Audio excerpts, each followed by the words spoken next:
everybody is sick right now. The parking lot at work is like empty. It's crazy. Los Angeles has hit Really? oh man, everybody's hit the ground hard. It's rough. It's rough. I mean, it's bummer you're ill, but thank God it happened today and not like Friday. You know what's funny? It did happen Friday. No, you No were sick fucking on fear. Saturday? You f***ing kidding me? Yeah. I was sick for all of the Oscars. I bombed that fucking performance. That was trash. Nah, come on, man. I mean, obviously you can be as hard on yourself as you want. That's your prerogative, but I can't concur with that. And it was also like the Oscars is not my people. Like, do you know what I mean? Like, it's not, I'm not used to that. Like, at least the Grammys wasn't as scary because it was like artists and it felt like my people. It felt like, you know what I mean? It was like, oh look, a bunch of artists, and like I knew a lot of them already, and I'd met them, and they knew of me, and like, but like the Oscars, I'm like, these are movie stars. Did it feel like it?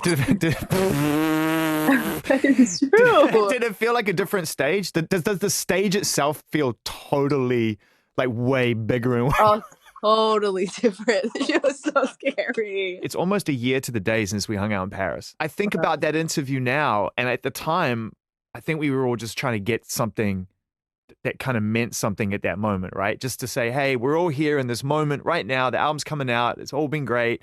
Let's just get something that we can look back on. And I look back on it now and I think like, not only is your life so fundamentally different, but you just seem so much happier and more settled. It's funny. It's like I don't know. Snapchat's been doing that thing where it's like 1 year ago today, and it shows you some, back when you were whatever. And oh my God, it was like February last year and March, honestly, like just, I was so just like not good. And like I keep seeing those videos or whatever I took a year ago today or whatever. It's like, oh my God, it's like, I remember like when I saw one yesterday that was a year ago yesterday, and there was this song in the background, and it was this song that I kept playing on that whole trip because it was like, I don't know, it just was getting me. And when I heard the song again, I was just like, oh. The life you're living right now is mad.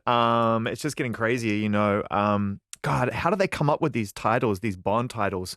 No Time to Die. It's just hilarious. It's like you just have to put time and die and today or tomorrow in a title and you're golden, It's like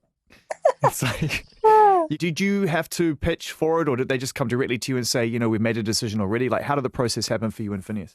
No, it was like it was kind of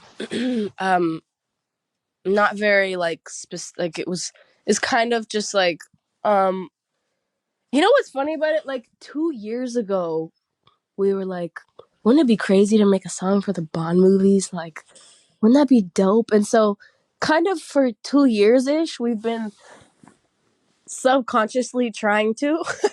In your own way? In our own way. You've been kind yeah. of subliminally pitching through your music in a strange way? Yes, no, for sure. And like we've written songs that have never come out that are like, oh, this sounds like Bond, like this would be dope, like it would never happen, whatever. And then this offer came up and we were like, and then Careful what you wish for. No, it was honestly like a great process. We were in Ireland, and then Barbara Broccoli, or Broccoli, I'm not sure how you pronounce it. She came out to Ireland and she watched the show, and then we had a meeting with her after, and she just talked about the movie and told us some stuff, and we were like, it sounds in fire.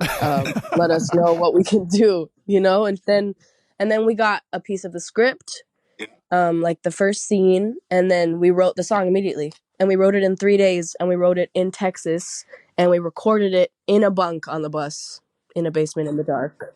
But so you're getting this music back and it's got Hans Zimmer on it, and you're hearing a new arrangement to this song that you wrote in Texas and recorded on a bunk. And I mean, you're looking at Phineas and you're like, how does that feel? Because no one's done that. You see it through to the end. That's why you win engineers and producers and artists of the year. That's why you win this.